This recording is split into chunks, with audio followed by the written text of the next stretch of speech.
receber o feedback. Bom, começou a gravação. Pessoal, uma boa noite para todo mundo. Tá? Agradeço aí a participação dos alunos que estão conectados aí para assistir a gravação da aula. Tá? Sejam muito bem-vindos e desejo bons estudos para todos, tá? Inclusive aqueles que estão assistindo a aula em um momento posterior.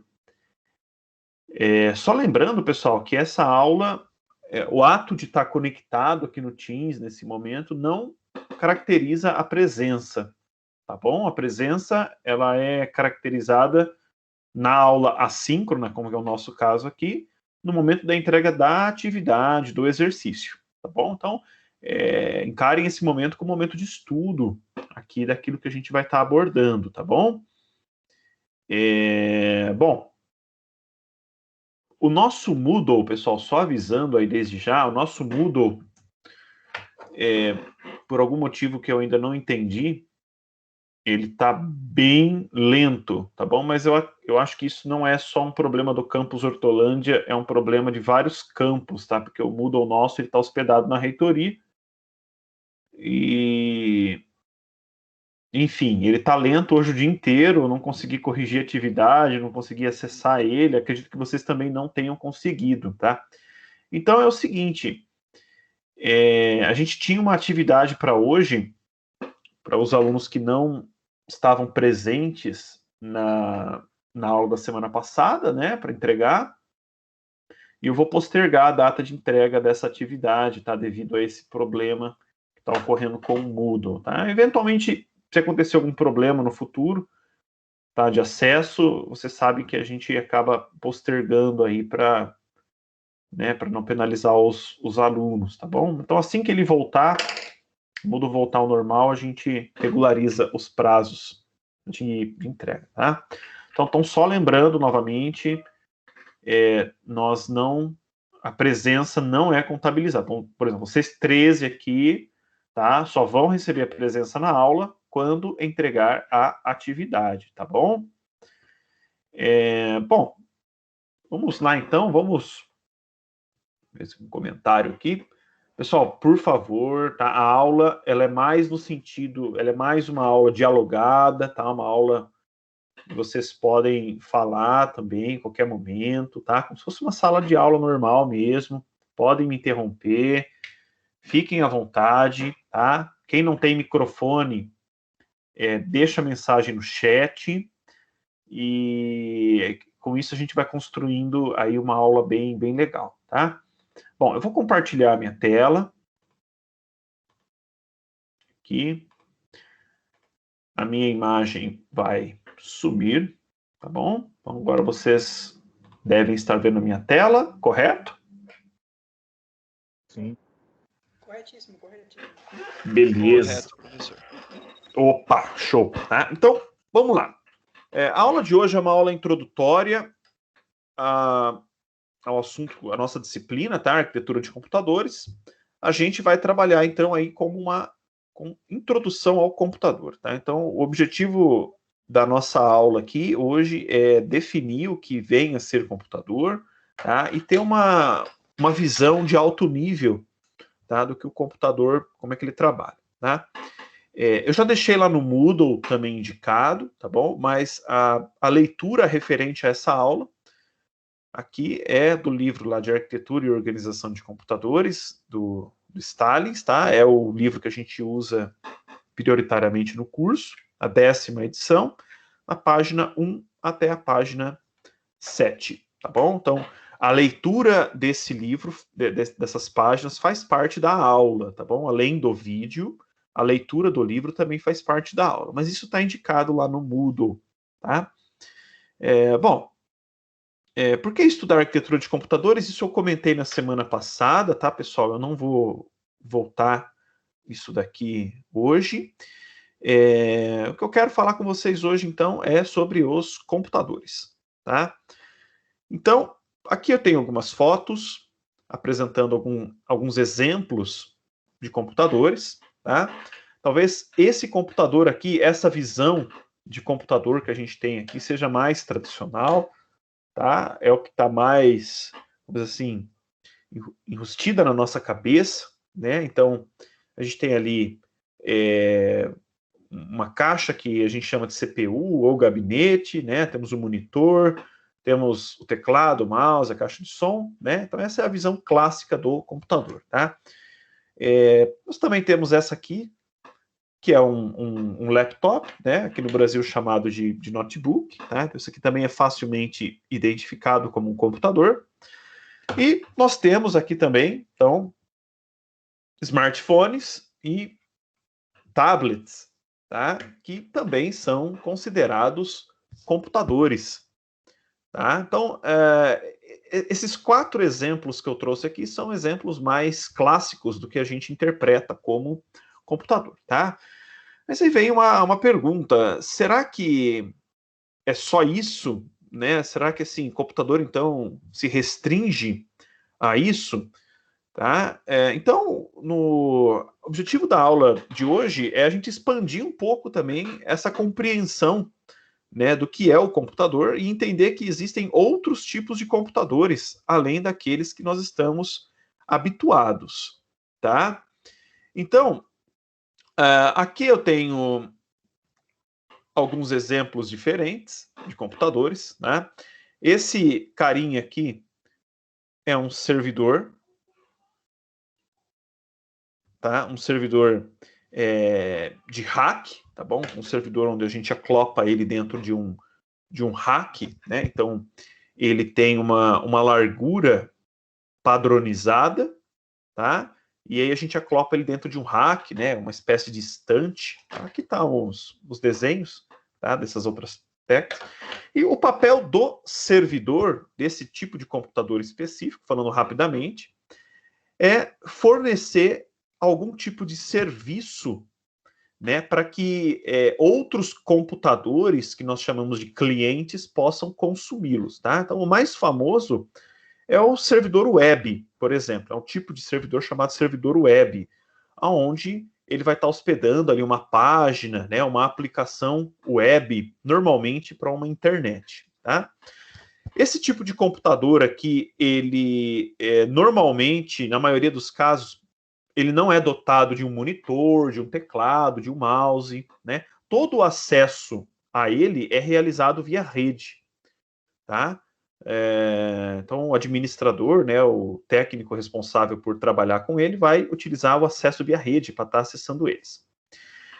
Então, o servidor, ele está aclopado aqui, né, em racks. Deixa eu só verificar uma coisa aqui, tá? Em racks. Além do servidor propriamente dito, pessoal, a gente também tem aqui, eu não trouxe uma foto, tá? Mas nós temos outros tipos de computadores também, tá? Então, por exemplo, o mainframe, né? O mainframe. Então, o mainframe, ele é um tipo de servidor também, só que com um altíssimo poder de processamento e de armazenamento, tá? Então, é um servidor para um outro nível, para atender um grande volume de usuários. Tá? Então, nós estamos falando aí possivelmente na casa de milhões de usuários simultaneamente. É o caso, por exemplo, aí de bancos, né, grandes lojas. Então, talvez um servidor apenas não dê conta. Então, uma possível solução é utilizar uma estrutura chamada mainframe. Tá? Um outro exemplo aqui seria o supercomputador.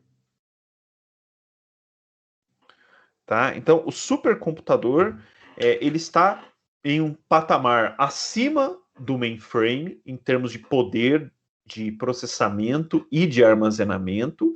Tá? No entanto, a principal finalidade do supercomputador não é atender requisições de usuários, como o mainframe e o servidor. Então, a função de um supercomputador é processar uma quantidade massiva de dados, né? Como, por exemplo, aí a pesquisa de uma vacina, né? Trabalhar com simulações matemáticas para descobrir aí uma nova proteína, tá? Previsão de tempo, pesquisas que envolvem dados astronômicos, tá? Quando eu falo astronômico no sentido espacial mesmo, tá? Então, supercomputador é um tipo de máquina utilizada para esse tipo de processamento massivo de dados, tá bom? Então, são tipos de computadores diferentes que nós não estamos habituados a trabalhar, ou melhor, a ver, né, no dia a dia. Talvez um ou outro aí tenha alguma experiência, né, com servidores, que sabem mainframe. Eu não me lembro, acho que é dessa turma, né? Acho que tem alguém aí que trabalha com mainframe, tá? Tá conectado nesse momento, gente? Aqui? Sim, professor. Quem que é mesmo? Desculpa. Ah, não, perdão, desculpa. Entendi errado a pergunta. Não é o Gabriel? Se eu não me engano. Eu não me lembro agora de cabeça, né? Vou falar para talvez a pessoa pudesse passar alguma experiência de como é que é trabalhar. Se a pessoa não está conectada, não tem problema, tá? Alguém aqui trabalha, gente, com servidor? Já trabalhou com algum tipo de computador desse tipo aqui? Não, acho que não. Não? Então, não tem problema. No futuro você... Quero tirar uma dúvida, professor. Opa, pode perguntar. Computadores quânticos entraria nessa lista ou é mais abstrato do que só um computador comum? Quem fez a pergunta, me perdão? Ângelo, aí na sua tela, sou eu. Ângelo, tá. Então, Ângelo, é o seguinte, o computador quântico, ele é vamos dizer assim, a forma como nós vamos construir algum tipo de computador aqui, tá? Então, eu poderia ter, veja bem, um computador quântico que fosse tudo na teoria, tá? Porque o computador quântico ainda está um pouco na teoria, né? Então, um computador quântico desktop, um computador quântico em formato de tablet, um computador quântico em formato de laptop, smartphone, tá? Um computador quântico que poderia atuar como servidor, um computador quântico que poderia atuar como mainframe e supercomputador, tá? Atualmente, assim, em termos de pesquisa, o que se tem visto, assim, é mais voltado, vamos dizer assim, para a área de pesquisa, tá? Ou seja, processamento massivo de dados. Então, a aplicabilidade de um computador quântico se encaixaria mais ou menos aí na questão do supercomputador, tá? No sentido de eu poder ganhar, ter um alto poder de processamento, né, para processar um número massivo de dados. Perfeito. Tudo bem, Ângelo? Obrigado. Tá? Mas assim, todos os computadores aqui, eles vão trabalhar aí com transistores, né? E os transistores, ele tem um tamanho, tá? Então, à medida que esses transistores vão diminuindo, né? Então, a tendência é eles chegarem aí no nível quântico, e aí a gente poderia categorizar um computador do tipo como quântico, tá? Então, essa seria a ideia. Bom, aqui eu falei bastante em termos de poder de processamento, né? De capacidade de poder de processamento. Aliás, pessoal, esses tipos de computadores aqui, servidor pode chegar a custar aí milhares de dólares, tá bom? Então depende muito, tá? Então tem várias categorias de servidores, tá? Mainframes e supercomputadores na casa aí das centenas de milhares de dólares, tá bom? Principalmente supercomputadores, tá? Então supercomputador, eu vi alguém comentando aqui, né? Trabalhar com um supercomputador, não, né? Gabriel, é um pouco, vamos dizer assim, difícil a gente encontrar, principalmente no Brasil, né? A Unicamp tem um supercomputador, tá? Não é grande coisa, mas alguns lugares do Brasil, alguns institutos de pesquisa, a gente tem aí alguns supercomputadores. Infelizmente, aqui no Brasil é um pouco defasado, assim como a pesquisa de maneira geral, tá? Mas nós temos aí espalhado ao longo do Brasil, principalmente para atender serviços de previsão meteorológica, tá bom?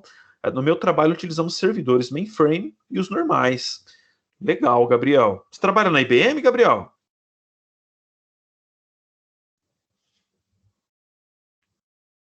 Sim, não, legal. Porque a IBM, eu perguntei, né? Porque a IBM ela é uma grande, vamos dizer assim, atuadora aí no mercado, um grande player, né, no mercado de mainframes, tá? Isso a nível mundial, tá? Talvez seja a principal player, né?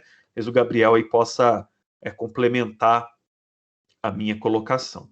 Bom, aqui tem uma outra categoria de computadores, tá? Que, sinceramente, eu amo de paixão, tá? Que são os single board computers, tá? Single board computers, ou traduzindo, computadores de placa única, tá?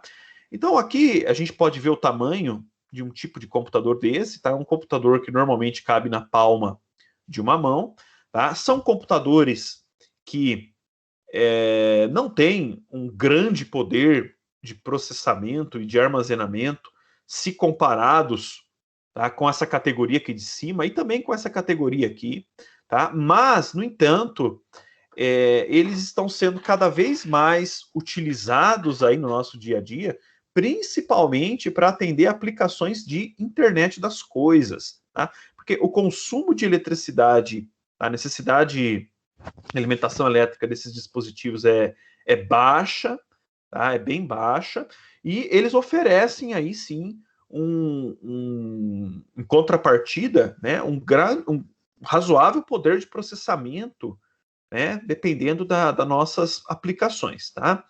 Esse daqui é o queridinho do mundo, tá? O Raspberry Pi, tá? Alguém já ouviu falar? Ele é bem famoso. Alguém conhece aqui, pessoal? Sim, sim, conheço. O Arduino também. O mesmo Você, Isso. mini computadorzinho. você falou dele, acho, na última aula, rapidamente, e bastante notícia tem saído essa semana, porque eles fizeram uma versão do Raspberry Pi com um teclado, e aqui no Brasil ele tá caríssimo. Ah, é verdade, né? O Raspberry Pi 400. É aquele Raspberry Pi que ele vem dentro de um teclado e se você conecta um monitor ele já funciona como tipo tela e tudo já. É um computador dentro de um teclado praticamente. É. Isso, exatamente, tá? Então, no fundo, eu não abri o teclado, né? Mas se a gente abrisse o teclado, a gente provavelmente enxergaria algo parecido com isso daqui, Não, é compondo literalmente ali, um né? Raspberry Pi. É literalmente um Raspberry Pi. É, Isso, é vendido com o logo da Raspberry Pi, aliás. É uma parceria da Raspberry com outra empresa que esqueci o nome. isso. Legal. O Na- Raspberry Pi, pode falar, pessoal. Me eu ia falou. falar que na Bosch, quando eu tava lá, eles usavam bastante para projetos de internet das coisas. Às Isso. vezes para tem até um projeto que ganhou um prêmio internacional de inovação, que é de pesagem inteligente de agropecuária. Aí usava, eu lembro disso. Legal, show. O Raspberry Pi, ele é bastante utilizado aí. Eu vou acabar falando um pouquinho melhor dele, acho que na aula de hoje. Na aula de hoje, tá? Eu vou falar um pouquinho melhor sobre ele, mas ele é bastante utilizado aí para o mercado de IoT, porque ele permite, né, através aqui de um esquema de pinagens, aqui, os pinos dele tá aqui, chamado GPIO, através desse esquema de pinagens, aí fazer interação com o mundo físico, tá? Então ele é muito legal, tá, pessoal? Ele é um computador barato, tá? Assim, vamos abstrair o fato de que o nosso real não está valendo nada, tá? Vamos abstrair isso. Mas ele é um computador barato, tá? Então o Raspberry Pi aí tem algumas versões diferentes dele atualmente. A versão mais nova dele é a 4, mas dentro da 4 a gente tem algumas versões com poder de processamento, memória diferente, mas ele custa aí na média de US$ 50, tá? O que não é caro para um computador que oferece o que ele oferece, tá?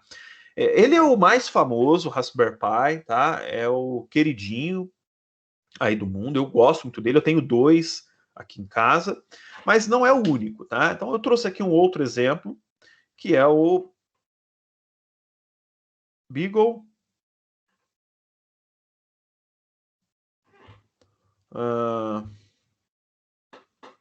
Bon Black, tá? Abreviado também de BBB, mas não é o Big Brother, tá? É o Beaglebone Black, tá? Então, esse aqui é um outro exemplo.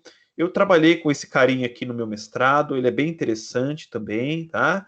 Ele é semelhante ao Raspberry Pi. Atualmente, a versão, vamos dizer assim, mais recente dele não bate de frente com o Raspberry Pi em termos de poder de processamento, tá? Mas ele também é uma opção aí barata aí no mercado de single board computers, tá?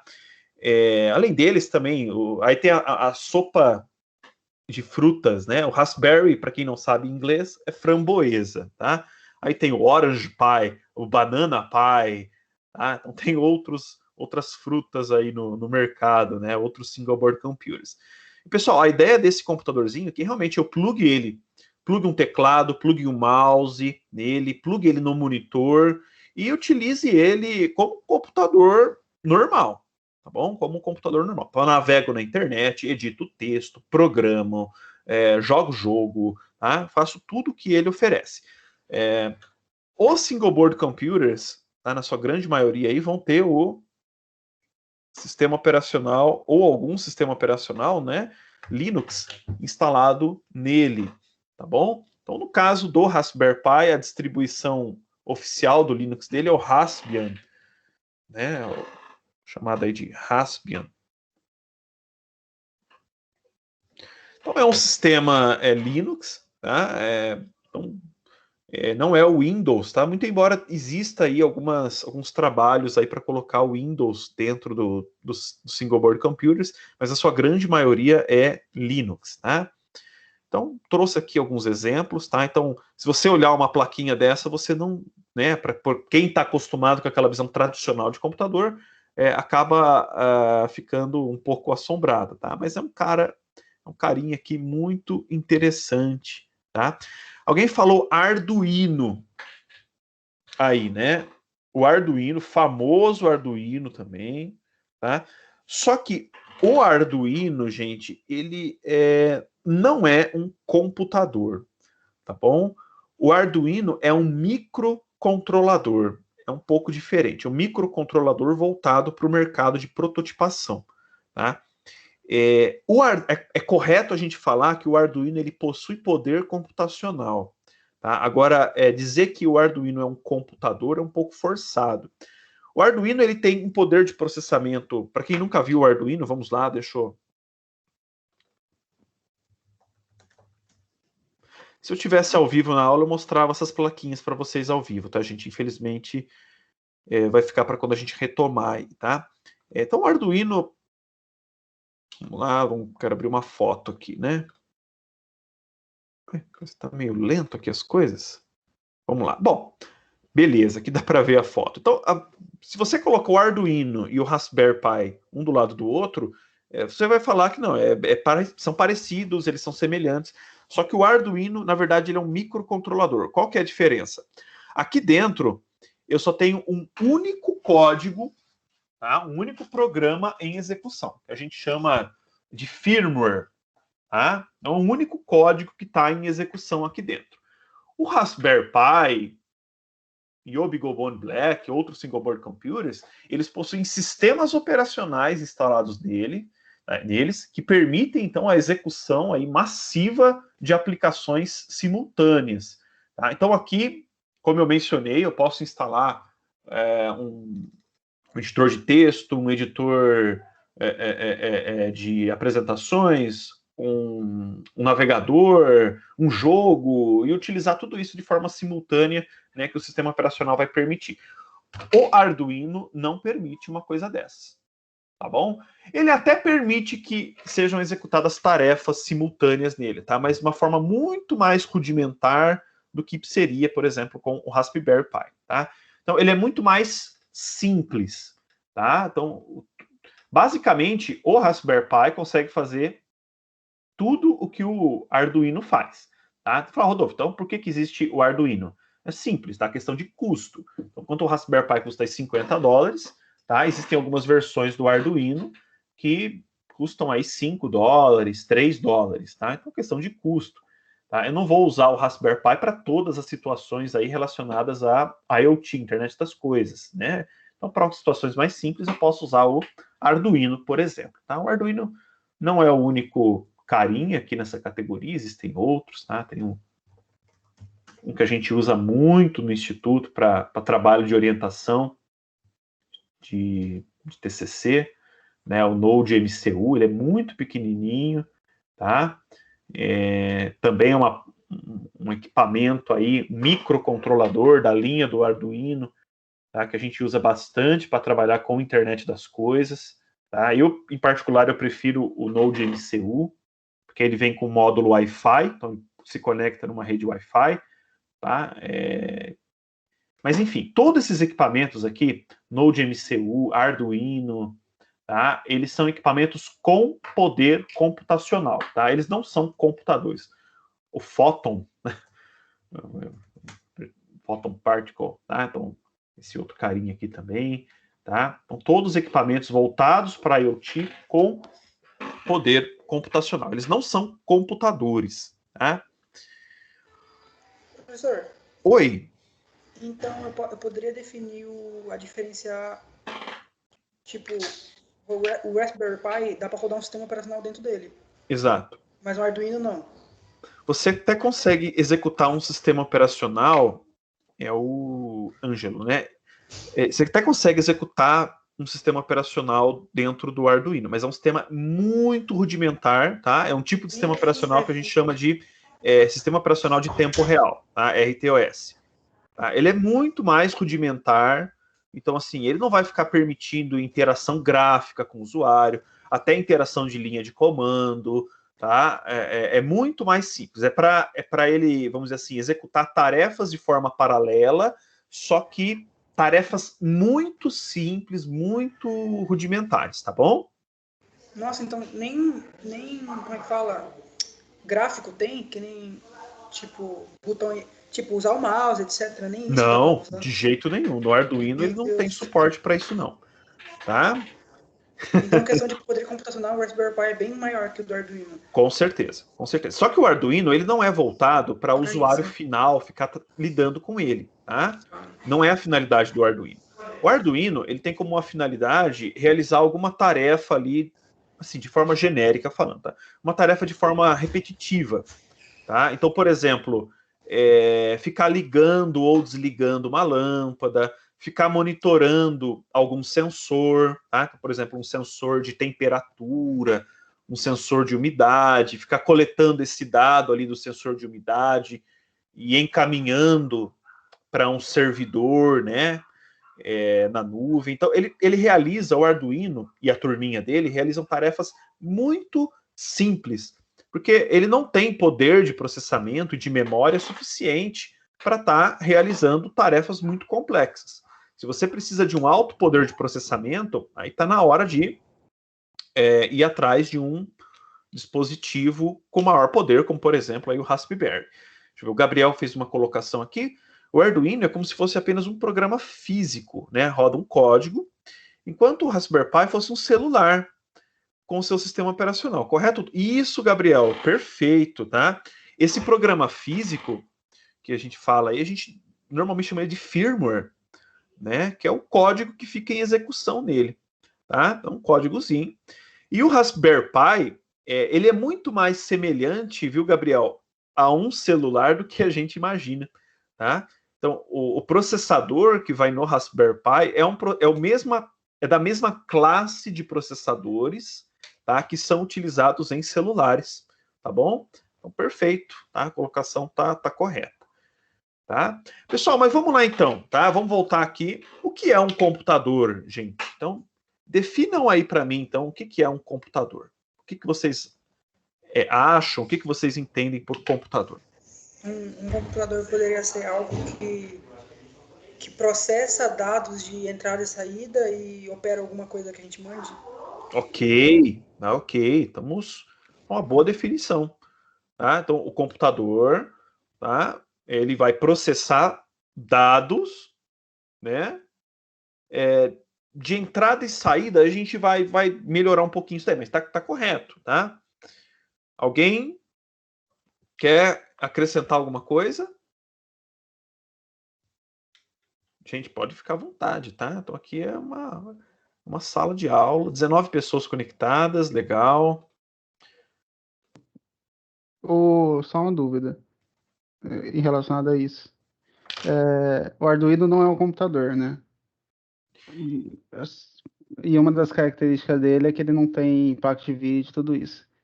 Por que que porque eu acho que o computador na época do início, quando tinha o DOS, era só o DOS, que ele também não tinha uma placa de vídeo nele, ele ainda era um computador.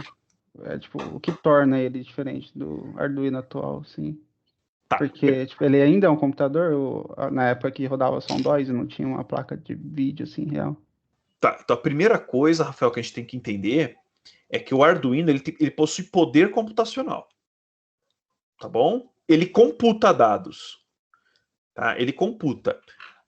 Então, assim, mas eu defini que o Arduino ele se equipara a esse carinha aqui, ou a esses de alguma forma, ou a esses daqui, tá? É equivocado, tá bom?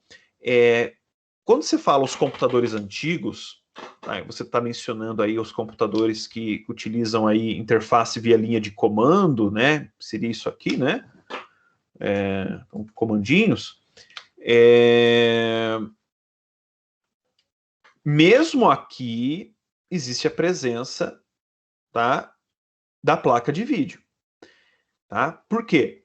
Porque isso daqui está sendo enviado para o vídeo. Se está sendo enviado para o vídeo, então ele tem alguma ligação com o vídeo. Então tem uma placa de vídeo. Pode ser uma placa de vídeo rudimentar, bem simples, que não vai processar os jogos de última geração, tudo, tá? Mas essa placa de vídeo existe, tá? Mas não é a presença da placa de vídeo, tá? Que vai dizer se aquele equipamento é ou não é um computador, tá? O que vai dizer... Bom, primeiramente, vamos lá então. Tá? Vamos definir aqui, eu vou respondendo, tá bom? O computador, ele vai ser uma máquina então, capaz de processar, armazenar e movimentar dados, tá bom? Ele vai ser uma máquina que vai poder resolver algum tipo de problema. Acho que vocês estão aprendendo aí a programar, né, a criar algoritmos, então é nesse sentido, executando uma série de instruções que lhes são fornecidas, tá bom? Então essa é a definição aqui de computador, tá bom? O Arduino, ele tem esse poder computacional aqui que a gente está falando. Só que o Arduino, ele não tem um sistema operacional, tá? Que esses outros equipamentos aqui vão possuir, tá?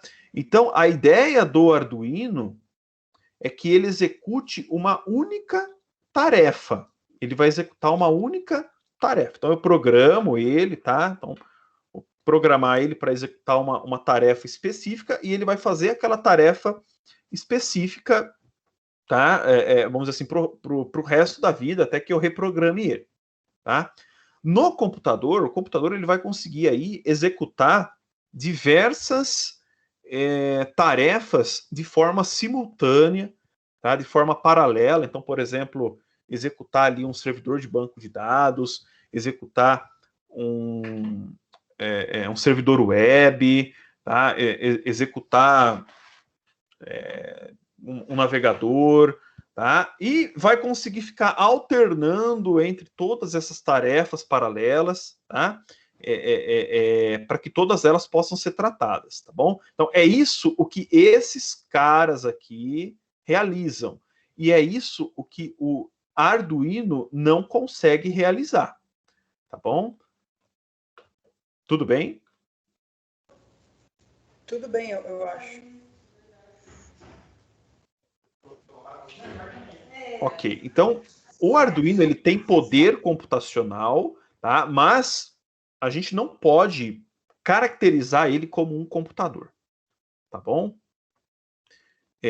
Quem tinha perguntado era o Era eu entendi agora. Rafael. Rafael. Tudo bem, Rafael?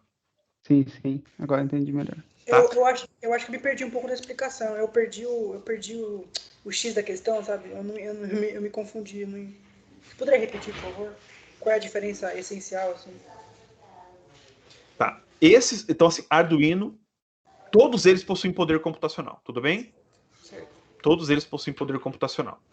Tá? Arduino não consegue executar da mesma forma que esses caras aqui, tá? Tarefas de forma paralela. Tá? Então, esses caras aqui conseguem executar, tá, tarefas, aplicativos de forma paralela, tá, de forma simultânea, tá, o que o Arduino não consegue. Então, o Arduino, ele não possui um sistema operacional de fato. Então, o que permite que eu tenha diversas aplicações em execução ao mesmo tempo é um sistema operacional, tá? Então, a gente pode até dizer que, vamos dizer assim, o que caracteriza o computador como a gente conhece é a presença de um sistema operacional. Tá bom? Isso é uma outra forma da gente enxergar. O Arduino... Desculpa. Pode falar. Então, eu poderia fazer um paralelo de, tipo, um computador, por exemplo, um videogame, um PS4, um PS5 é um computador. Mas o controle do PS5 não é, mas ele continua tendo a capacidade de fazer Exato, legal. Então, o controle, ali dentro do controle, né, existe um tipo de poder computacional dentro daquele controle? Existe, tá? Ele pode até estar servindo como dispositivo de entrada para um computador, só que ali dentro existe ali um microcontrolador, né, que está atuando ali, está processando os dados, mas isso não torna o controle em si um computador. Tudo bem? É um pouquinho abstrato, mas acho que eu entendi. É um pouquinho abstrato mesmo, tá bom? Então eu poderia dizer que, tipo, um computador, ele tem clock, não tem? Ele tem... Todos eles não têm clock. Então, e um Arduino não? Um computador não tem clock. Vai possuir também, tá? Isso faz parte daquilo que a gente chama de poder computacional. Certo. Tá bom? Então, o clock, ele está intimamente relacionado a isso. Certo? Ótimo, entendi. Bom, vamos lá então, pessoal. Então, computador, tá? É uma máquina. E como toda máquina, ele possui uma matéria-prima, tá? Algo que ele transforma. Então, a máquina é um instrumento transformador, tá? Então, se eu pego uma máquina de moer carne, tá? A matéria-prima dessa máquina é a carne, tá? A matéria-prima do computador é os dados, são os dados, tá? O dado, né, é algo abstrato da gente definir o que é um dado, tá? Mas a definição que a gente pode dar para dado é de um elemento bruto, tá? Ou até mesmo a gente pode dizer que o dado é uma informação bruta, tá? Então, ou seja, é uma informação que a princípio não apresenta valor, tá? Então, por exemplo, aqui tem um exemplo, né? 18 anos. Só, se vocês estão escutando uma neném chorando, tá? Normal, tá? Isso faz parte do... Professor Pandemia, tá todo mundo acostumado. Exato, é isso que eu ia falar, tá bom? Minha família também tá conversando aqui de boa, tá tudo bem, todo mundo tá na mesma situação, no mesmo barco. É que ela vai dormir daqui a pouquinho, aí essa hora ela já tá meio nervosinha. Mas então, dado 18 anos. Então, 18 anos, se eu pegar isso de forma isolada, né, essa informação bruta de forma isolada, 18 anos, isso não diz muita coisa, né? Agora, a partir do momento que eu associo 18 anos, por exemplo, com uma pessoa, tá? Eu posso dizer que essa pessoa ela é maior de idade no Brasil. Então, isso passou a ser uma informação. Tá bom? Isso passou a ser simplesmente algo bruto, jogado, e passou a ser uma informação. Tá? Outro exemplo aqui. Tá? Então, eu tenho lá a pressão arterial de uma pessoa. Tá? Então, a pressão arterial estava lá. 12 por 8. Tá? Então, 12 por 8 é uma informação. Ou melhor, é uma informação bruta, é um dado. A partir do momento que isso chega em uma pessoa entendida do que é uma pressão arterial, então uma enfermeira, um médico, né, até mesmo uma pessoa que conhece de pressão arterial, vai poder falar, não, essa pessoa, a pressão dela está ok, é uma pressão ok, né? Agora, se eu pego lá uma pressão arterial, que está lá, sei lá, 21 por 14, né? Então, 21 por 14 é um dado. Aí eu falo, não, mas essa pressão é dessa pessoa, desse momento aqui, ó, que eu acabei de medir. Então, isso passa a ser uma informação. A pessoa precisa ser internada imediatamente, receber medicamento, né, para ser tratado, tá? Então, o dado, ele leva à informação, tá? O dado leva à informação e isso significa que o dado, ele, de certa forma, ele foi o quê? Processado, tá? Ele foi transformado, tá? E com isso eu cheguei na informação. Então, o que o computador faz, pessoal, é pegar dados, processar esses dados para que se chegue a uma informação, tá bom? Então a gente pode dizer isso daí, tá bom? Tudo bem, pessoal? Tudo bem, tudo bem. Tudo bem, professor. Professor, e aquela questão de dados estruturados, no caso? É essa informação que eles falam? Faz parte do processo, tá? Então, quando você pega, por exemplo, um dado estruturado, você está, de certa forma, pegando ali diversos dados, então, por exemplo, nome, endereço, idade, parentesco, e você organiza esses dados de alguma forma para que eles possam ser de duas uma, tá? Ou de duas as duas também. Ou armazenados, então você estrutura os dados para eles serem armazenados, tá? Ou você estrutura esses dados para que eles sejam processados também, tá bom? Então, a ideia de estruturar dados estruturados é organizar os dados, né, para que eles possam ser utilizados em um momento posterior. Tudo bem? Isso ocorre muito, por exemplo, em bancos de dados, né? Então, tem um banco de dados. Então, o que é um banco de dados? É uma série de dados que foram, de alguma forma, estruturados, tá bom? E foram organizados de alguma forma. Então, pode ser, por exemplo, que eles foram organizados em formato de tabela, tá? Pode ser que eles foram organizados ou estruturados em formato de documentos, tá? Então, são formas diferentes de eu organizar ali os dados, né, para que eles possam ser armazenados. Janisley que fez a pergunta? Foi, professor. Obrigada, viu? Tudo bem?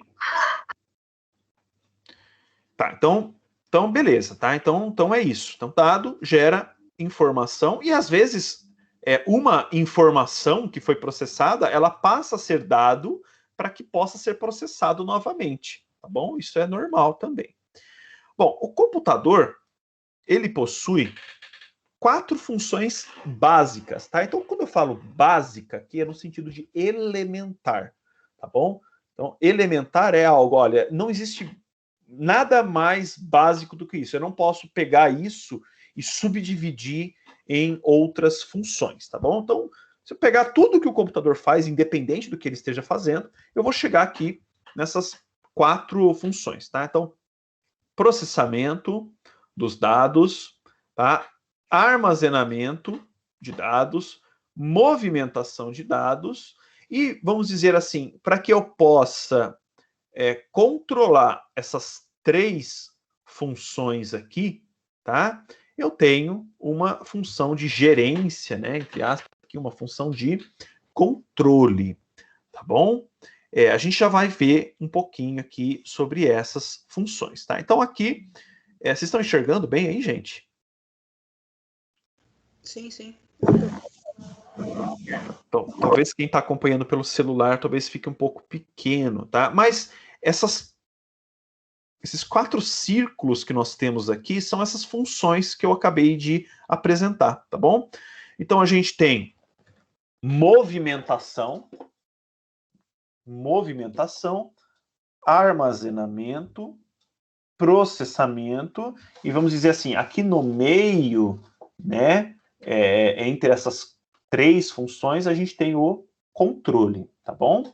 É interessante a gente observar aqui que a movimentação de dados, né, além de estar atrelado ao mecanismo de controle, ela também está atrelado a vamos dizer assim, a um ambiente externo, tá? Que ele está se referindo como origem e destino dos dados, tá? Então, isso daqui é um ambiente externo ao computador, que é da onde vão vir os dados, tá? Da onde vão vir os dados e para onde vão os dados também, tá bom? Então, olha só, tá? Bem abstrato aqui essa questão, mas a gente vai apresentando alguns exemplos, tá? Então, existem algumas situações no computador aonde eu aciono, vamos dizer assim, a área de movimentação de dados, tá? Passa por uma área de controle, sempre vai passar pela área de controle, tá? E aí volta para uma área, novamente, de movimentação de dados, tá? Então, movimentação, gente, movimentação é, na verdade, um termo aqui que alguns de vocês vão conhecer, que é a entrada aí, saída, tá? Aqui, termo em inglês, input, e aqui o termo em inglês, output. Carinhosamente apelidado de I/O, certo? I/O. I/O, tá? Então, input, output, tá? Então, eu vou dar um exemplo para vocês aqui, tá? Eu estou fazendo, por exemplo, download de um programa, de um arquivo qualquer, tá? Um filme, por exemplo, tá? Fazendo download de um filme. E esse filme, ele está sendo armazenado no meu pendrive. Ou melhor, me perdoem. Esse filme está sendo exibido em um monitor. Então, estou fazendo download ali do filme da Netflix, e ao mesmo tempo que eu estou fazendo o download desse filme, ele está sendo exibido na tela, tá bom? Em tempo real, né? Então, chega, é exibido. Chega, é exibido. Na Netflix não é exatamente assim que acontece, tá? Depois, quando eu estiver explicando aqui, eu explico, mas a ideia é que eu esteja fazendo download de alguma coisa, tá? Então, eu estou acionando a minha placa de rede, tá? E aquilo que está chegando na placa de rede está sendo encaminhado imediatamente para o meu monitor, para a minha caixa de som, né? Para que seja exibido lá, tá? Então, eu estou acionando aqui uma área de movimentação exclusivamente, tá? Então, esse aqui é um primeiro caso. Segundo caso aqui, tá? Então, percebam que aqui está sendo acionado aqui duas áreas, tá? Movimentação de dados e armazenamento de dados, tá? Então, esse caso aqui sim, tá? Estou fazendo, por exemplo, download de um filme, só que ao invés de exibir ele na tela, eu estou armazenando ele no meu HD, tá? Estou fazendo download dele para assistir no momento posterior, tá? Então, o vídeo, ele está chegando pela placa de rede do meu computador e está sendo encaminhado para o meu disco rígido para ser armazenado, tá? Eu tinha falado que esse exemplo aqui seria um exemplo, entre aspas, da Netflix, tá? Só que a Netflix processa aquele filme, né? Tá? Então, assim, por isso que eu falei entre aspas, tá? Seria uma Netflix meio simples, tá? Mas, na verdade, a Netflix, sim, ela está envolvida com as três áreas aqui, na verdade, tá bom? Está envolvida com as três áreas. E aí eu vou expandir essa ideia da Netflix só para a gente compreender, então, aqui, tá? Bom, o que acontece é que a Netflix, no momento que você está assistindo o filme, a Netflix, vamos dizer assim, o aplicativo da Netflix já está armazenando, já fez o download dos próximos segundos do seu filme, tá bom? Então, assim, você está assistindo lá o momento, sei lá, 1 minuto e 30 segundos. Você está nesse momento do seu filme, tá? O aplicativo da Netflix já fez download, por exemplo, dos próximos 30 segundos, tá? Só que isso que ele fez, o download, né, desse, vamos dizer assim, desse futuro próximo, aonde que vai ficar, né, armazenado? Porque está sendo exibido no monitor o momento atual do filme, né? Então, para que esse filme não seja perdido, esse momento que ele fez o download não fique perdido, ele vai deixar salvo, tá, no seu dispositivo de armazenamento, tá, em uma área que nós chamamos de buffer, tá? Então ele vai criar um buffer do filme para exibir ele no momento posterior, tá bom? Por que ocorre isso? Porque se ocorrer algum problema, por que não é exibido de forma imediata? Porque se ocorrer algum problema na transmissão, ele tem ali uma reservinha de 30 segundos para que o filme continue. Tá? Eu estou usando 30 segundos aqui, pessoal, eu estou chutando, tá? Pode ser 1 minuto, 2 minutos, 4 minutos. A gente não sabe como é que funciona direito o algoritmo da Netflix, é um algoritmo fechado. No YouTube dá pra ser até mais direto, porque a gente consegue ver aquela barrinha branca do que já foi carregado do vídeo. Isso. Então, essa barrinha branca é o que está salvo no computador local, tá? É o que está ali esperando o momento posterior. Agora, se, por exemplo, eu vou avançar do 1 minuto e meio, eu vou avançar para 5 minutos. Só que o aplicativo da Netflix, aqui no exemplo, ele não estava esperando isso, né? Ele tinha ali os próximos 30 segundos. Então, o que ele vai fazer? Ele vai ter que solicitar, né, o momento que você pediu ali do filme para o servidor, e aí você vai ter que esperar um pouco. É aí que vai aparecer aquela tela de aguarde, né? Aguarde, que a gente está capturando aqui aquilo que você está pedindo, tá?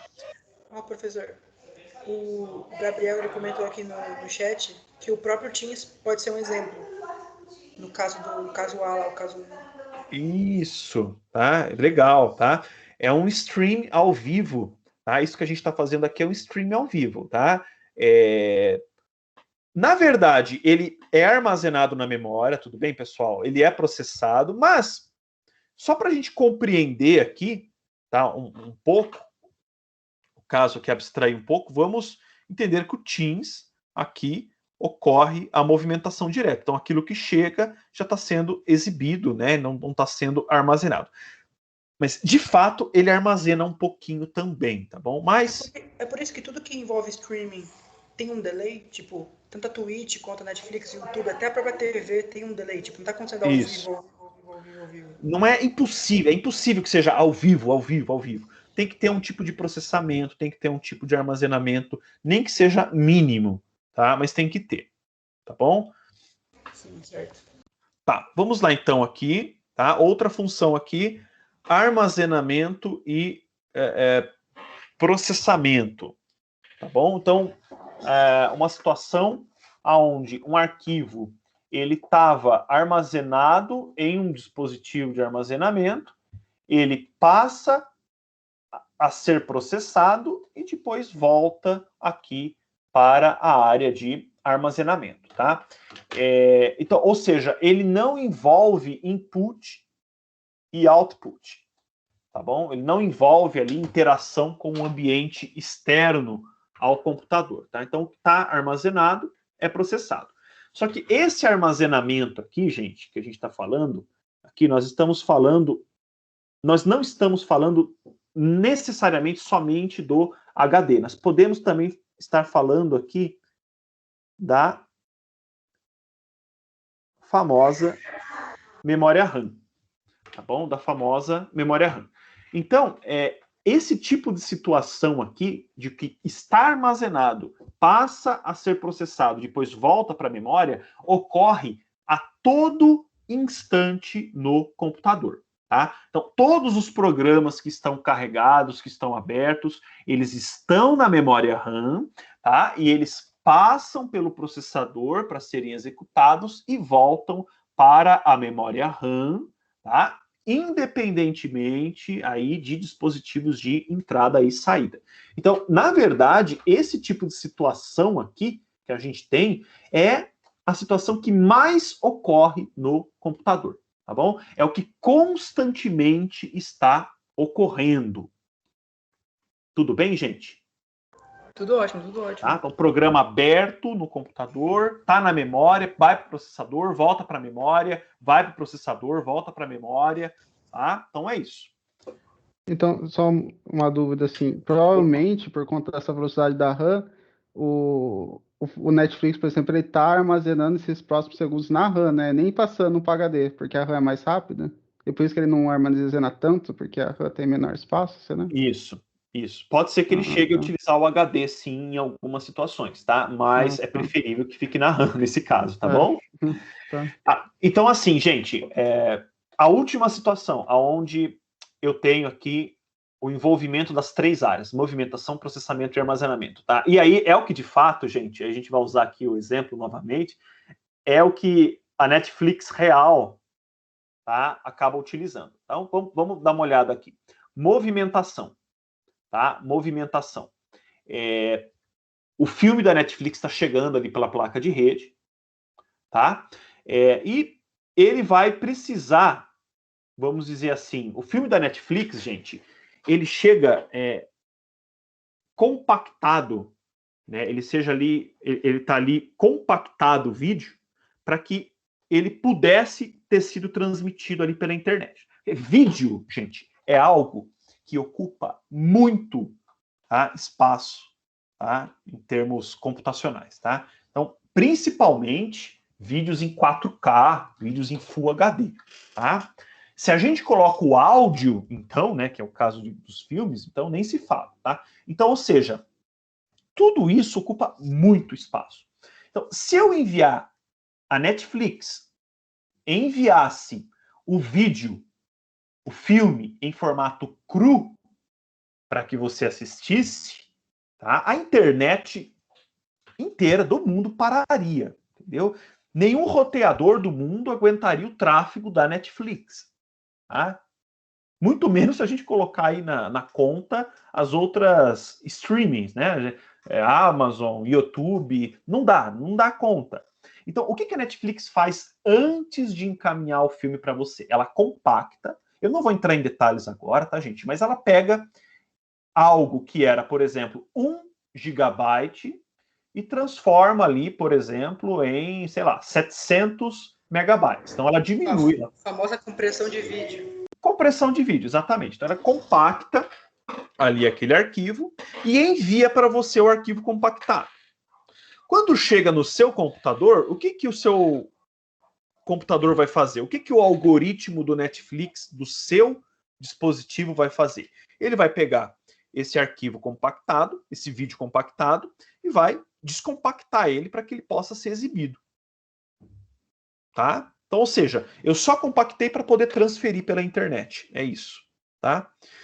E, bom, como eu mencionei, então ele vai acabar sendo processado. E como eu mencionei também, no momento posterior ali, desculpa, no momento anterior, acaba ocorrendo o envolvimento da área de armazenamento para que a gente tenha o quê? O buffer, né? Então, o vídeo chega, tá? Ele é processado e aí ele é armazenado na memória do buffer, né, para que ele possa ser exibido ali no momento posterior. Tá? Vocês estão entendendo, gente? Vou dar um exemplo aqui, tá? Com certeza, estou entendendo tudo. Ô, professor, isso Oi. Ocorre com o YouTube também? Ocorre com o YouTube também. Ah, tá. Tá? Pegar um outro exemplo. Praticamente ocorre com tudo, né, o que a gente faz. Com tudo, tá? Com tudo. Pegar, por exemplo, aqui um jogo. Tá? Tô jogando um jogo. Não é jogo online, tá? Não é jogo online. Porque o jogo online seria o mesmo princípio aqui da Netflix, tá? Um jogo que está no HD seu, tá? Está lá no HD. Você fala, Rodolfo, o HD é a área de armazenamento? A gente pode dizer que o HD seria a área de armazenamento, não está errado, mas, novamente, aqui em HD eu estou falando da memória RAM. Tá? Para quem não sabe, gente, a memória RAM é a mesa de trabalho do computador, tá? Então, quando você está trabalhando, você coloca as coisas na sua mesa, certo? Você não deixa lá as coisas no arquivo, né, no seu arquivo. Você coloca na mesa e vai trabalhando, tá? Então, a memória RAM é a mesa de trabalho do computador. Então, tudo que vai ser processado, tá? Tem que estar na memória RAM. Então, quando eu estou falando de A memória armazenamento... HD seria como um armário, né? Mas você não vai ficar pegando do armário. Você vai deixar na mesa. Exatamente, exatamente. E a movimentação aqui, na verdade, eu estou falando do HD, tá? Então, o HD, ele é considerado um dispositivo tanto de armazenamento quanto de entrada e saída também, tá? Então, o que que acontece? O seu jogo, ele tá no HD, tá? Ele tá aqui no HD, ele vai ser carregado na memória RAM e ele vai ser processado pelo processador, tá bom? Então, a gente envolveu aqui 3 áreas. Aliás, também, depois que ele vai ser processado, ele precisa ser encaminhado aí para saída, né, de vídeo, para saída de áudio, para que ocorra a interação com o usuário, tá? Então, gente, se a gente começar a analisar todas as situações que ocorrem no computador, tá? Todas as situações, elas vão se enquadrar em umas dessas que a gente apresentou aqui, uma dessas 4, vamos dizer assim, interações que a gente tem aqui. Tudo bem? Alguém tem mais? Tudo sim, tudo sim. Gostando? O Ângelo tá participando, o Gabriel também. Deixa eu ver. Tem o pessoal que está participando. Os tímidos, por favor, tá, gente? Não sejam tímidos, tá? A gente está aqui entre amigos, tá? Então, de boa. Ninguém vai tirar sarro aqui de comentário, pelo amor de Deus, viu, gente? Todo mundo estamos aqui para aprender, tá bom? Então, eu não, né? Eu vou responder com o maior prazer. Eu amo, pessoal, quando a gente tem esse tipo de interação que a gente está fazendo aqui, tá? Então, o pessoal está participando, tá bem interessante, mas cabe mais, viu? Tem 21 pessoas aí, podem ficar à vontade. Bom, aqui a gente tem uma visão de alto nível do computador, tá? Então, a gente pode dizer que o computador tá representado aqui nesse círculo. Lidando com o computador, nós temos os periféricos, tá? Então, o que é um periférico? O periférico é tudo aquilo que é externo ao ambiente do computador, tá? Então, a gente está falando aqui, por exemplo, de um teclado, de um mouse, de uma placa de rede, de uma placa de vídeo, tá? De um HD. Você fala, nossa, Rodolfo, mas é isso mesmo? Isso tudo é periférico? Pessoal, a gente vai reduzir o computador de fato a algo muito mais elementar, tá bom? Então, tudo o que não está aqui, que a gente já vai explicar, tá? É periférico, tá? Então, tudo é periférico. Então, não necessariamente só aquilo. Deixa eu voltar aqui para cima, tá? Porque isso é um erro comum, até para quem é da área. A gente costuma achar que periférico seria isso, isso, isso e isso, tá? Então, a gente acha que tudo que está aqui dentro faria parte do computador, e não é isso, tá bom? Então, mesmo aqui dentro, eu tenho alguns dispositivos que são considerados periféricos, tá? Então, HD, placa de vídeo, placa de rede. A fonte. A fonte não é nada. A fonte acaba não sendo, do ponto de vista do computador, viu, Ângelo? A fonte acaba não sendo nada, tá? Ela é só um dispositivo para alimentar eletricamente o computador, certo? A fonte realmente, ela é assim, energia elétrica, né? Tá para a área da engenharia elétrica aí. Mas assim, tudo aquilo que drive de CD, tá? Não é o caso. Drive de CD já é antigo, né? O pessoal já não. O computador hoje em dia já não tem mais drive de CD. Mas eu ia falar drive de disquete, né? Putz, aí pegou pesado, né? Então, tudo isso é periférico, tá? E vamos entender, então, o que de fato vai formar o computador. Primeiro, então, o computador vai ter uma CPU, tá? A CPU, ela é uma área de processamento de dados, tá? Então, CPU é a sigla para Central Process Unit, ou Unidade Central de Processamento, que é onde os dados vão ser processados de fato, tá? É o famoso processador, tá bom? Processador. Então, o processador se encaixa aqui na CPU. Nós temos a memória principal, tá? Que é onde os meus programas, os meus dados ficam armazenados para serem processados, tá? Então, tudo que vai ser processado pela CPU fica na memória principal, tá? E aí, o termo, do ponto de vista de arquitetura, é memória principal, mas aqui a gente está falando da famosa memória RAM, tá bom? Mas também nós estamos falando da memória ROM, tá? Porque parte da memória principal é composta por uma memória ROM. Rodolfo, não sei o que é RAM, não sei o que é ROM. Não se preocupe nesse momento, tá? Não se preocupe com o fato de que programas e dados, para serem processados, precisam ficar armazenados em um dispositivo que nós chamamos de memória principal, tá bom? Nós temos aqui uma outra área, a ES, aqui é meio fácil de entender a sigla, né? A gente está falando de entrada e saída. Entrada e saída, né? Então, ou seja, aquilo que vai fazer a interação com o ambiente externo ao computador. Você fala, pô, Rodolfo, mas peraí, você falou que o periférico está fora do computador. Entrada e saída está dentro do computador? Sim, tá? As duas afirmações estão corretas. Aí você pode perguntar, uma nova pergunta, qual é a diferença entre entrada e saída e periféricos? Alguém arrisca aí? A entrada e saída é o processamento do que está entrando e que está saindo, que acontece dentro do computador. Mas o que está dando a informação e o que está recebendo a informação está fora. Então, por isso que é um periférico. Hoje, você está lendo o livro antes da aula? Não. Tô enchendo o saco, se tivesse, estaria excelente, tá? Querer comprar um PC Gamer dá nisso, né? A gente pesquisar para entender tudinho. Legal. Então é isso que o Ângelo falou, já vou comentar, tá? O Gabriel colocou aqui mouse, teclado, microfone, monitor, caixa de som, pendrive, HD, placa de rede, adaptadores, disquete, né?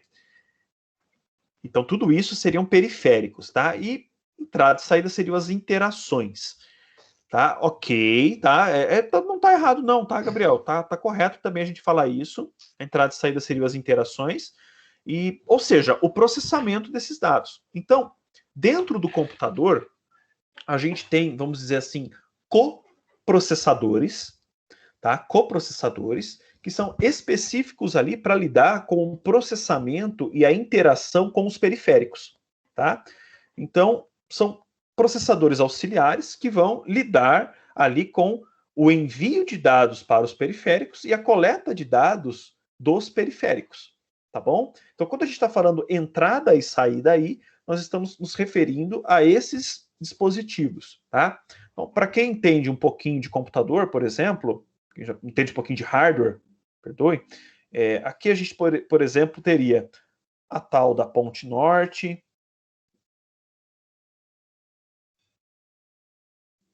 né? Ponte Sul,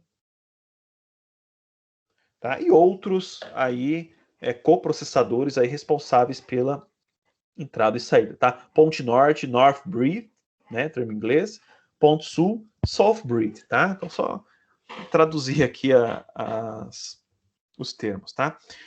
E bom, outra forma também, né, de interação com o computador, né, além dos periféricos, né, gente, são aqui o que o Stalins, né? Tudo que eu tô falando aqui, eu tô tirando o Stalins, tá, gente? Fala, pô, o Rodolfo montou esse daí? Não. Tá, isso é do Stalins, tá? Então, linhas de comunicação. Então, o que é linha de comunicação? As redes de computadores, tá? Então, tudo aquilo que permite que um computador se comunique com outro computador, tá? Então, por exemplo, uma rede Ethernet, uma rede Wi-Fi, né? Que vai ser composta ali de ondas ondas de rádio, né? Eletromagnéticas, cabos de fio de cobre, cabos de fibra ótica, então tudo isso, né, que vai permitir a comunicação externa do computador com outros dispositivos, tá? Então, essas seriam as linhas de comunicação. Então, vocês vão ter uma disciplina exclusiva para falar de rede de computadores, tá? Então, só aqui se Deus quiser, talvez seja eu que vou ministrar para vocês. Tá? Assunto fantástico, tá? Mas deixa lá para o quarto semestre.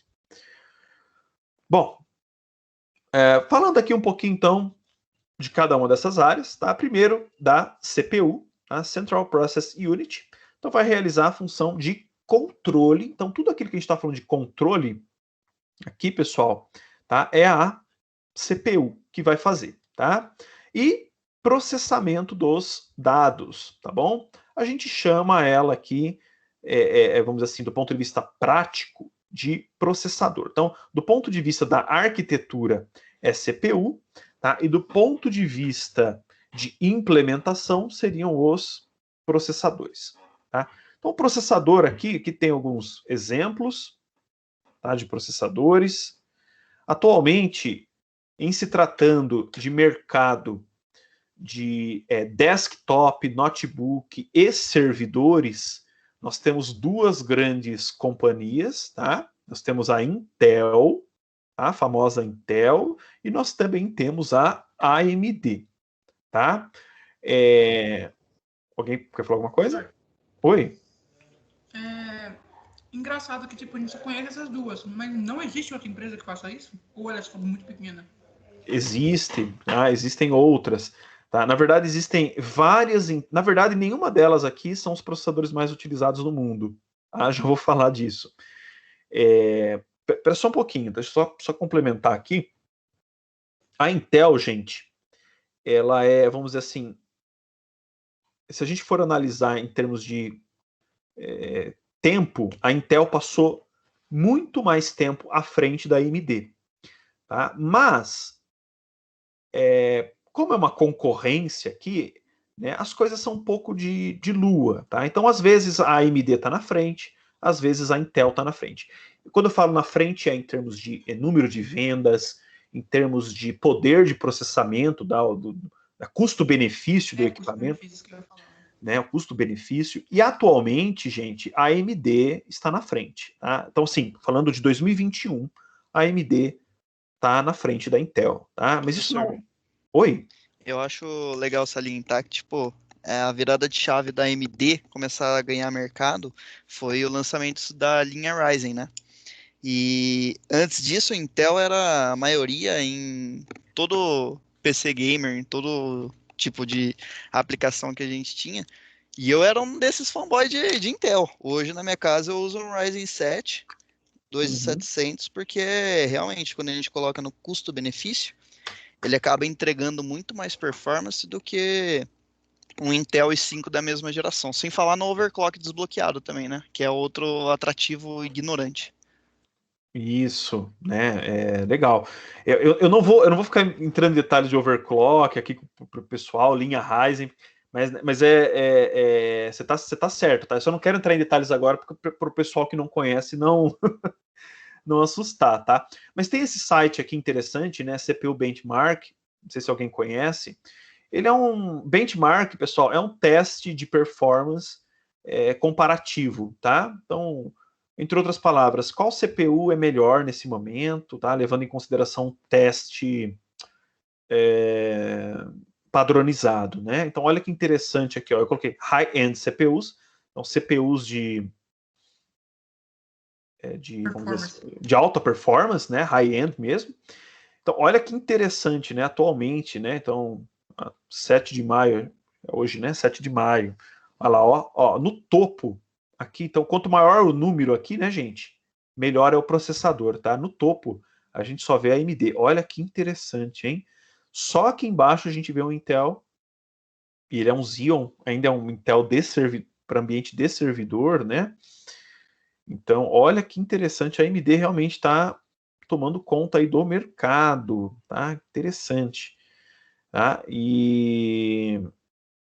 Bom, e é isso, né? Então, o colega falou aí da linha Ryzen, né? Então, Ryzen aqui é o modelo do processador da AMD, tá? Então, assim como a gente tem ali o Core 7, Core 9, né? Core 5, Core 3, a gente tem a linha Ryzen aí da AMD. Só que, pessoal, nem a Intel e nem a AMD, não sei se eu coloquei aqui, tá? Nem a Intel e nem a AMD, eles são responsáveis pela maior fatia de mercado, tá, dos processadores, tá? Na verdade, quem é responsável por isso é uma companhia chamada ARM, tá? Seria a Advanced RISC Machines, tá? O máquinas RISC, tá? Não vou explicar o que é RISC agora, avançadas, né? A ARM, ela é responsável por projetar, ela não fabrica, ela projeta os processadores que são utilizados nos smartphones, em tablets, em videogame, alguns videogames, tá? Em equipamentos, tá? Com, vamos dizer assim, um poder mais baixo, um poder computacional mais baixo, como por exemplo um carro, né? Um processador que eventualmente vai lá no carro, né? Um processador de uma geladeira, um processador de um micro-ondas, tá? Então, tudo isso quem projeta é a ARM, tá? Só que a ARM, como eu disse, ela só projeta, tá? Ela projeta e depois ela vende o projeto para que outras companhias fabriquem, né, os processadores.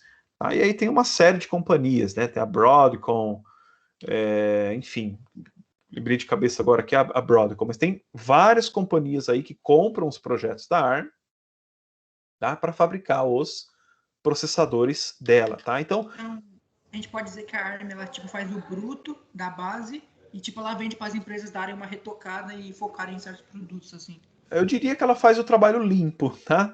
Ela faz o papel, no papel projeta ali, né? O trabalho de inteligência e passa para as outras companhias que realmente tem ali fábrica para isso, né? Que tem ali chão de fábrica. A maioria delas estão na China, né? Uma coisa assim bem clara, né? A China é o grande responsável pelos eletrônicos do mundo, tá? E aí essas companhias fabricam os processadores ARM. Tá? Uma curiosidade, o próximo, eu não sei se é o próximo ou se é o atual, tá? O próximo Mac, que vai ser lançado daí pela Apple, ele vai utilizar aí um processador ARM, né, customizado aí de alta performance. É o atual, né? É o de alta performance. E é maluco, é brutal, é magia o que aquele processador faz, mano. Então assim, gente, o futuro tá aqui. Principalmente por conta disso aqui, tá? Internet das coisas, tá? A Intel, tá? A Intel tá correndo atrás disso. A AMD eu não tenho tanta certeza, tá? A Intel, eu sei que a Intel comeu bronha nessa história toda aí do IoT, tá? Tentou fazer alguns lançamentos aí, não deu certo. A AMD eu tomei por fora, tá? Prefiro não falar algo que eu não tenho certeza para vocês. A gente está falando aqui de CPU, tá? Mas aqui dentro, tá? O processador, de fato, que são esses carinhas aqui, né? Então, pessoal, para quem nunca viu um processador, ele é muito pequeno, tá? Ele cabe na palma da sua mão, na parte central da palma da sua mão, tranquilamente, tá? Ele é muito pequenininho. Mas atualmente, dentro de um processador, nós temos mais de uma CPU. Tá? Então, hoje é raro o processador, acho que não existe mais, tá? A não ser talvez algumas linhas mais simples da ARM, né, que tem apenas uma única CPU. Então, é normal que os processadores possuem mais de uma CPU. E cada unidade, cada CPU dentro do processador, ela vai ser denominada core, tá bom? Core, de núcleo, né? Então, os processadores que possuem aí mais de um core, mais de uma CPU, vão ser chamados aí de multicore. Então é daí que a gente tem dual core, quad core, octa-core, tá? Processadores com 16 núcleos, 32 núcleos, 64, 128 núcleos, tá bom? Então, cada CPU ali. Por quê? Para quê? Para que eu possa realmente processar mais de uma tarefa, mais de um processo de forma paralela, tá bom? Então essa é a razão, certo? Bom, toda CPU, deixa eu passar aqui, pessoal, estou meio preocupado com o horário, não sei se vai dar tempo da gente ver tudo aqui hoje. Mas toda CPU, ela vai ser composta aqui por alguns elementos, tá?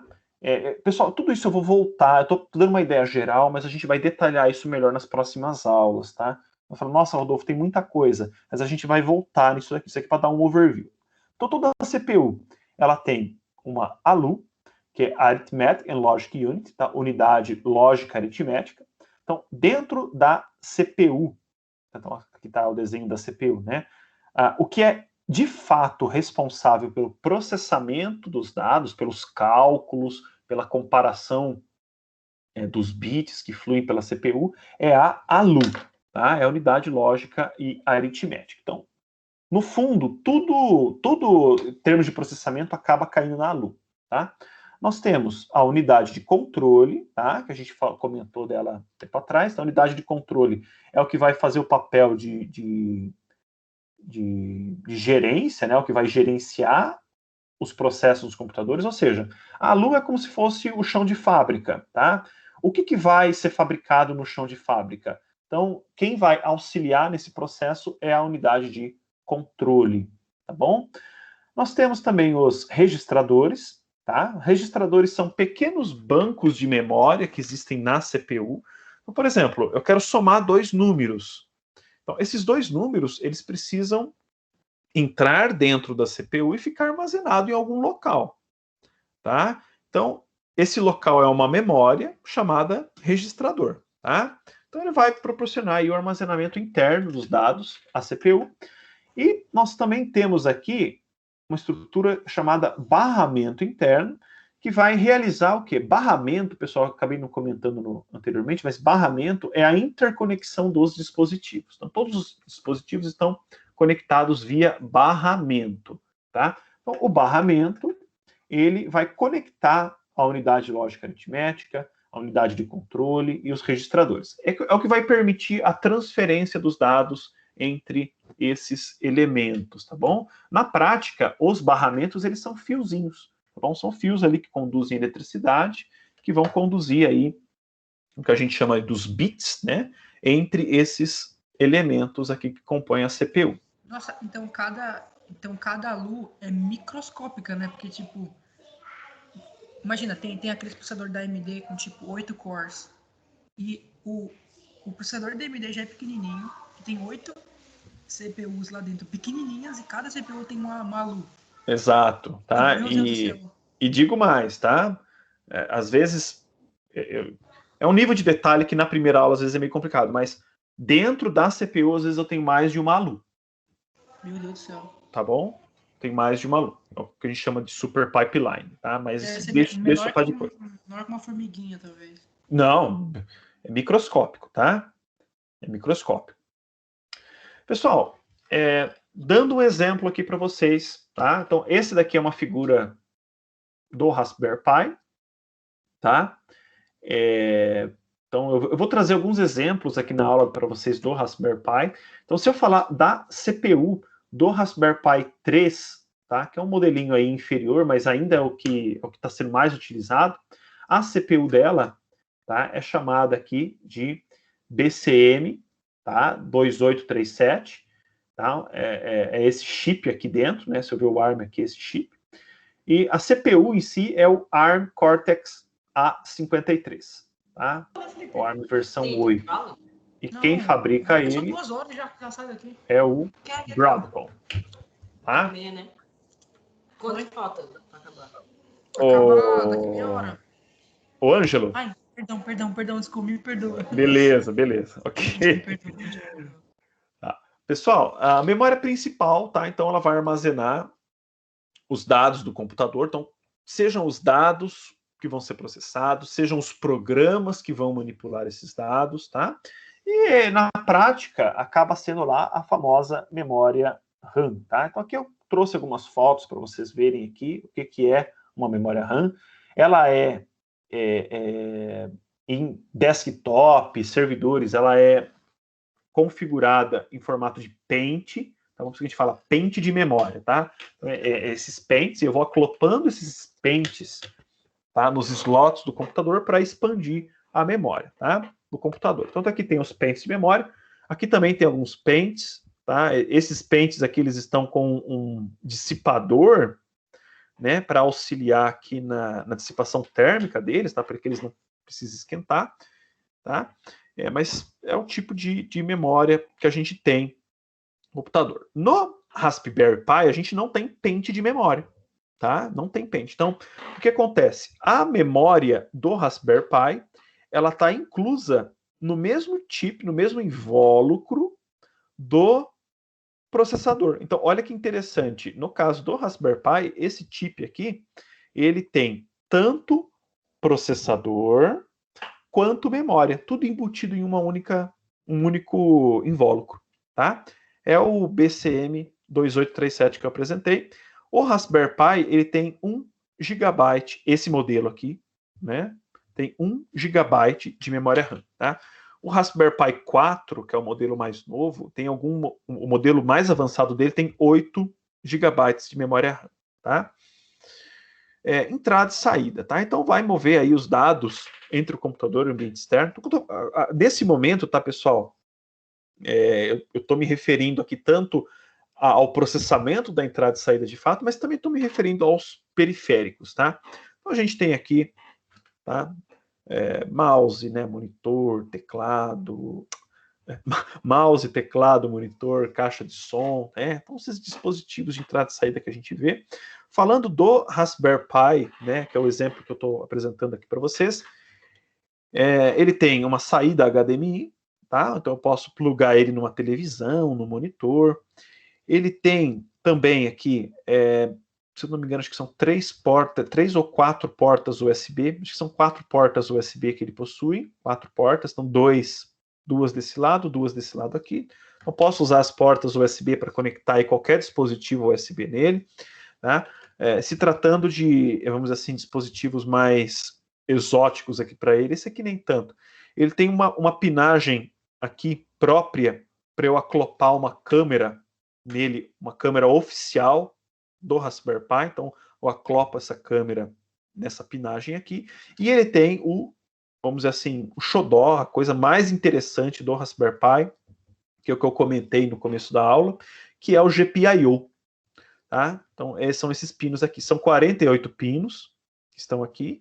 E a ideia desses pinos é que eu possa acoplar neles dispositivos, tá? Que eu possa programar esses dispositivos no momento posterior. Então, por exemplo, um motor, tá? Um motor de passo para que ele possa mexer um braço, por exemplo.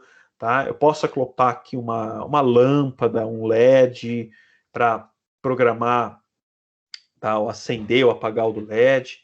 Eu posso plugar aqui sensores, né, para que ele possa capturar dados do ambiente, né? Então falei, por exemplo, anteriormente, sensor de temperatura, né, sensor de umidade, né? Eu estou orientando um trabalho de uma aluna, ela não está lidando com Raspberry, mas para vocês terem uma noção, é um sensor de qualidade do ar, né, para monitoramento da qualidade do ar, do ambiente, tá? Sensor de distância, né? Então, olha que interessante. Tem gente que pega um Raspberry Pi e consegue montar com ele aqueles robôs aspiradores, tá? Que saem limpando a casa, né? Então, por exemplo, acoplar ali um sensor de obstáculo para o robô, né? Dá para fazer tudo isso. Então, GPIO é para isso. E o legal, pessoal, é que eu posso acionar isso aqui via programação, tá bom? Via programação. O Raspberry Pi, ele é programado em qualquer linguagem, então eu posso usar qualquer linguagem, que vocês estão aprendendo C agora no começo, né? Então eu posso usar o C para acionar o GPIO. Então olha que legal, né? Fazer programas aí que lidam com o ambiente físico. Mas o Raspberry Pi, ele tem um casamento, né? Uma integração bem interessante aqui, né? Sugestiva aqui pela sigla Pi, né? Que é uma linguagem chamada Python. O Raspberry, ele tem muita biblioteca, muita coisa pronta aí para a linguagem Python, tá? E esse Pi aí no nome dele foi justamente aí em homenagem aí ao Python, tá bom? Na verdade é um trocadilho, né? Raspberry Pi. Então, pi em inglês é torta, tá? Então seria torta de framboesa, tá? Mas é um trocadilho, né? O Py com Python, né? Justamente aí para fazer alusão aí à integração dele com essa linguagem de programação super interessante, tá? Ô, professor, Oi? esse computador aí, então ele vai nos eletrodomésticos, assim, por exemplo, numa geladeira, num carro, num painel, por exemplo. Ele faz parte da internet das coisas? O Raspberry Pi em si, não, tá? O processador dele, que é aqui, né, o ARM Cortex A53, ele é projetado pela ARM, só que esse processador aqui, esse em específico, o A53, ele é muito potente, por exemplo, para uma geladeira, tá? Não que você não pudesse colocar ele na geladeira, você pode, mas encareceria muito o custo da geladeira, tá? Então, por exemplo, na geladeira, a gente usa um ARM mais simples, tá bom? De uma linha mais simples, que é mais barato, que vai dar conta da geladeira, tá bom? Se essa geladeira for da Samsung que tem televisão nela, aí pode usar essa aí. Bom, enfim, né? As geladeiras para os réis mortais, né? Então, assim, o Raspberry Pi, ele não é, por exemplo, utilizado no carro, ele não é utilizado nas geladeiras, ele não é utilizado por padrão nesses dispositivos. Agora, quem perguntou, desculpa, foi? Foi a Genisley. Genisley. Agora, Genisley, olha que interessante. Você, como profissional da área desenvolvedora, futura aí analista de sistemas, você pode, por exemplo, você pega o Raspberry Pi, tá, e integra ele com uma geladeira. Olha que interessante. Tá? Você pode fazer isso. De alguma forma, entendeu? Então, ele é mais voltado aí para o mercado, um tipo de mercado, Genisley, eu não comentei isso anteriormente, mas é interessante mencionar, chamado de maker. Mercado maker. O que é maker? O maker em inglês seria, a tradução seria criador, olha só, né? Uma palavra meio feia, mas fazedor, né? É o cara que cria as coisas, tá? De forma independente, tá? É um termo em inglês que a gente chama do yourself, tá? Faça você mesmo. A questão do robozinho que eu falei para você. Você pode, por exemplo, comprar o robô pronto, certo? O robô aspirador, você compra ele pronto, não tem problema nenhum. Mas você pode montar o seu robô, olha que legal, tá? Então, se você foi lá e montou, criou, né, programou o robô, acopou os sensores, pensou na energia, tá? Você fez ele é seu, tá? Então, isso faz parte do universo maker. Então, o Raspberry, o Arduino, tá? Eles fazem muito cultura maker, do faça você mesmo. Tudo bem? Beleza. Que a gente pode falar. Que a gente pode zoar como bricolagem digital, né? Cada um faz o seu próprio ali.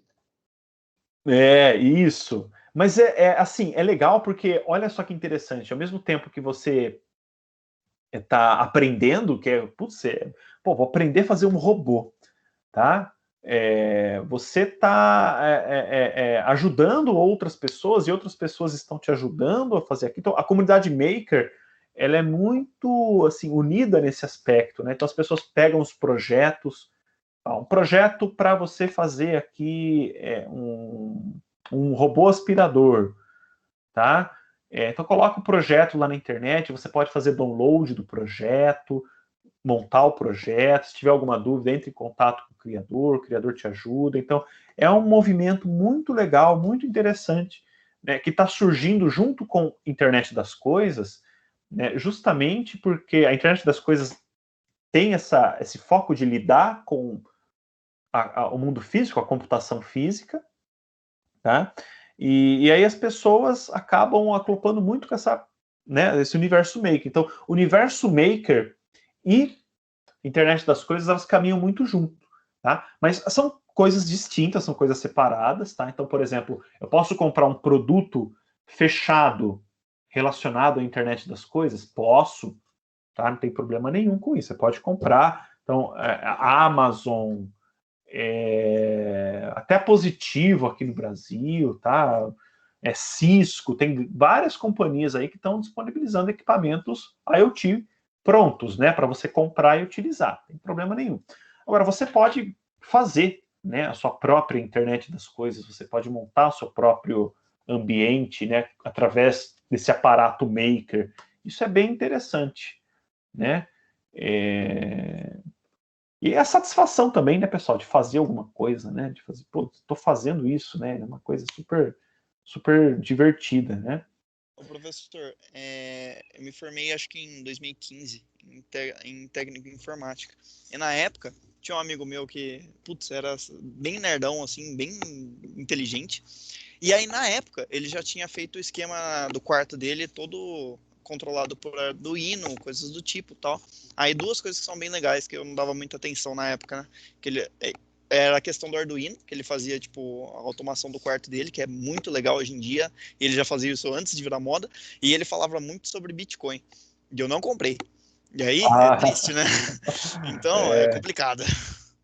Então, né? O Bitcoin é outra coisa. Bastante tempo, assim, a nível, assim, de pensamento. Né? Exatamente. À frente, né? O moleque à frente do seu tempo. Isso, exatamente. Que legal, que legal. Show. Realmente, né? Essa questão do Bitcoin, se a gente soubesse um tempo atrás, né? Mas, né? Professor, eu lembro dessa coisa do Bitcoin, eu lembro que uma vez, bem lá no comecinho, quando ninguém comentava, eu li um texto falando assim, não vale a pena minerar Bitcoin, porque tipo, você gasta mais do que você teoricamente ganharia, né? Isso antes de vários halvings, né, do Bitcoin. E aí eu lembro que eu falei, bom, não vale a pena e ainda ambientalmente ele não é bom, então ignorei. Aí eu fico pensando, nossa, se eu tivesse... Gente, quando eu comecei a trabalhar, eu de tanto ele falar sobre Bitcoin, eu falei, cara, vou pesquisar sobre o Bitcoin. E na época o Bitcoin já estava valendo 24 mil reais. Falei, mano, eu não vou comprar um negócio que vale 24 mil reais, porque não tem mais pra onde isso subir. O negócio tá, tipo, beirando acho que 200 já hoje, né? Então, tipo, é uma situação delicada, gente. Eu não gosto de lembrar disso. Mas é difícil, né? Porque assim, a pessoa não é só assim, tá ligado à tecnologia, né? Acho que a pessoa tem que ter uma noção de mercado, de economia, né? De investimento. E um pouquinho de sorte também, né, professor? Um pouco de sorte, exato.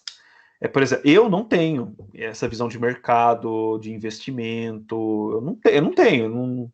Então, assim, a não ser que alguém de confiança chegue e fale para mim, né? Então, aí ok. Mas agora, se a pessoa, ela, vamos dizer assim, é o momento certo, né? A hora certa, o local certo, o momento certo. A pessoa estava ali antenada, sabia disso, tinha uma visão, uma prospecção de futuro, né? Muita gente acabou ficando milionário com essa história, né? Mas tá bom, vamos continuar fazendo a nossa parte, né, pessoal? Deus desafiou a gente a vencer na vida no modo hard, né? Exato. Então a gente não precisa desses atalhos. É isso aí, exatamente. Eu gostei. Então aqui, ó, só para fechar, já está acabando, tá, pessoal? Já passou do horário da aula, inclusive. Mas só para acabar aqui. Então aqui, ó, a câmera plugada, tá, no Raspberry, tá? Aqui é uma tela, tá? Uma telinha pequena, tá? E está sendo utilizado aqui para exibir as imagens aqui. Não sei se vocês conseguem perceber, mas aqui é um ambiente de desktop, tá bom? Então tem mouse, tem íconezinho, tudo bonitinho, né? Então aqui está com a saída HDMI nessa tela, tá? E aqui, esse carinha aqui, ó, ele chama DHT11, um sensorzinho bem comum, bem barato. Ele é um sensor de temperatura e umidade, tá? Então, o que acontece aqui? A gente acoplou uns jumpers, né, alguns fios aqui nas GPIO, tá? Para conseguir capturar os dados de umidade. No instituto, a gente tem, pessoal, lá no laboratório de hardware, 5 Raspberries, tá? E os alunos, né, assim, podem utilizar eles, não tem problema, tá? Vocês podem utilizar, não agora, no momento da pandemia, infelizmente, tá? Mas vocês podem utilizar. E a gente oferece algumas oficinas de vez em quando para lidar com o Raspberry, né, para trabalhar com o Raspberry. E as últimas oficinas a gente ofereceu, né, justamente para plugar esse cara aqui, né, o DHT11, porque é um sensor simples, né, ele é bem tranquilo de se trabalhar em um tempo curto, né, para a pessoa ter o primeiro contato, aprender ali de primeira mão a trabalhar com o dispositivo. E aí a gente fazia, né, através do Python, né, a coleta dos dados aqui, né, do DHT11, tá? É bem interessante. Isso tudo, por exemplo, em 2, 3 horas, né? Fazer um imersivo, uma oficina imersiva ali. Se Deus quiser, né, pessoal, assim que a gente poder voltar aí, a gente vai trabalhar aí com o RASP lá no laboratório, tá? É bem legal.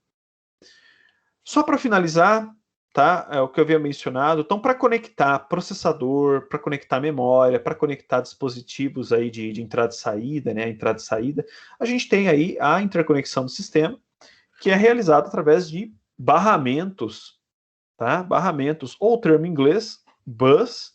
Tá? O bus é ônibus mesmo, tá? Tradução de ônibus, no sentido de que o ônibus transporta alguma coisa, tá? Então, o barramento, ele está transportando os dados no computador de um local para o outro. E se vocês observarem, né, um chip, né, qualquer dispositivo aí que tem algum tipo de poder computacional, vocês vão visualizar diversas trilhas, tá, desenhadas nele, né, e essas trilhas aqui são justamente os barramentos que estão transportando um dado de um local para o outro, tá bom? Bom, a famosa placa-mãe, gente, a famosa placa-mãe, eu arrisco a falar aqui que a função principal da placa-mãe é funcionar como barramento de sistema, tá bom? Porque é na placa-mãe que eu vou aclopar ali o processador, eu vou colocar memória, eu vou aclopar todos os outros periféricos no computador, né? HD, placa de vídeo, tudo aclopo na placa-mãe, e a placa-mãe, então, no fundo, ela é composta aí por todos esses barramentos que vão levar os dados de um local para o outro, tá? É um pouco mais complexo, ela desempenha outras tarefas também, tá bom? Mas entre as principais funções dela, talvez a principal seja realmente conduzir os dados de um local para o outro através dos barramentos, tá bom? Então, essa é a placa-mãe. E na placa-mãe, eu vou ter aí, eu não trouxe nenhuma foto aqui, mas eu tenho aí os slots de expansão, tá? Onde eu posso aclopar outros, vamos dizer assim, outras placas, né? Eu coloquei aqui o termo PCB, Print Circuit Board, né? Placa de circuito impresso. Então, outras placas aclopadas na placa-mãe através dos slots, como, por exemplo, aí, placas de vídeo, placas de rede, né, placas de captura, enfim, outras placas aí para que possa expandir aí esses barramentos, tá bom? A comunicação entre os dispositivos. Então, pessoal, me perdoem, a gente passou do horário aqui, tá? Então, acabamos a explicação. Alguém tem alguma pergunta, gente? Alguma uma outra pergunta, rapidamente. Ok. Ali estava escrito que todas as outras placas são placas de extensão fora a placa-mãe do PC, né? Isso. Então, uma placa de teclado, o PCB, né? A PCB de um teclado é uma placa de expansão, então? Não. A placa de expansão, ela é uma placa que você vai aclopar num slot de expansão da sua placa-mãe. Tá? Então, a placa do teclado ali, ele tem um microcontroladorzinho dentro do teclado que vai fazer um pré-processamento, né? Vai capturar ali os dados do sensor de pressão do teclado para poder enviar isso para o módulo de entrada e saída, né? Que vai fazer a captura dos dados do teclado, tá?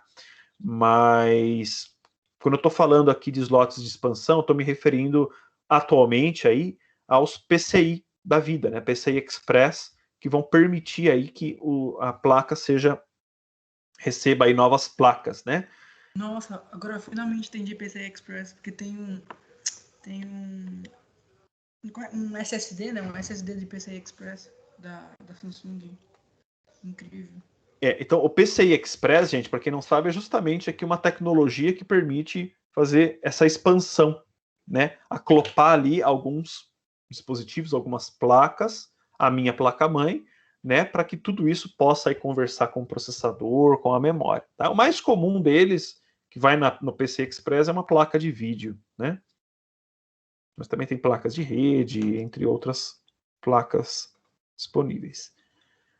Alguém mais tem alguma pergunta? Professor, é só sobre...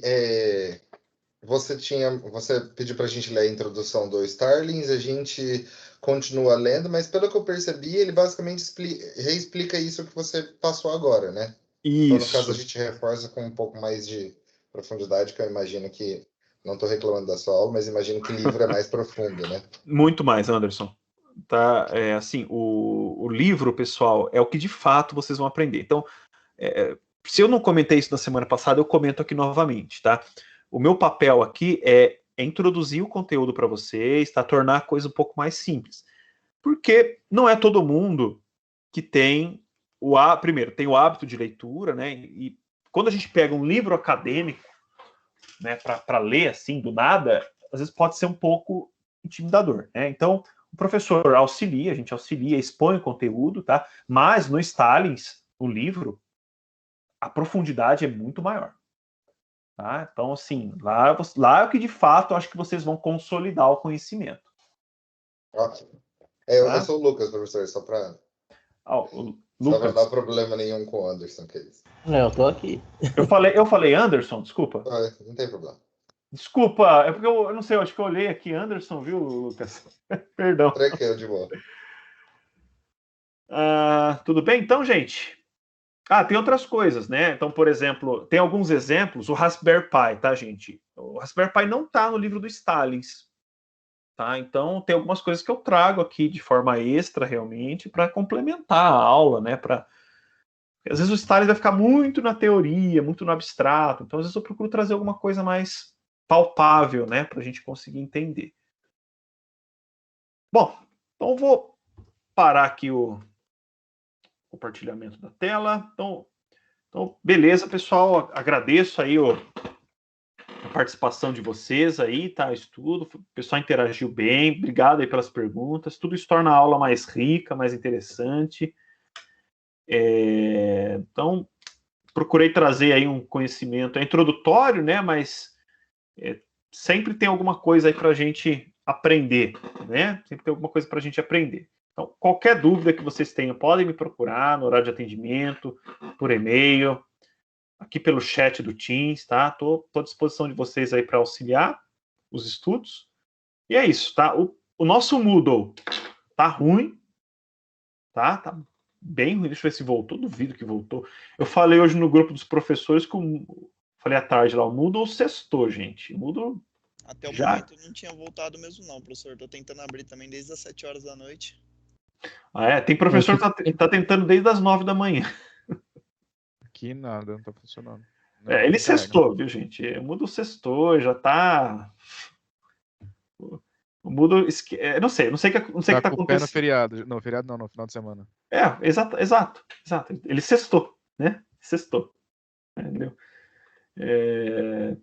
Eu não sei o que está acontecendo, mas a atividade da semana passada eu vou postergar a data de entrega, tá? O link do vídeo também vai atrasar um pouquinho, tá? Da gravação da aula vai atrasar um pouquinho por conta disso, tá? Mas segunda-feira acho que deve estar tudo normal, tá bom? Obrigadão, professor. Então, beleza, pessoal. Agradeço aí a participação de vocês. Bom final de semana. Valeu, professor. Professor também. Tchau, professor. Boa noite.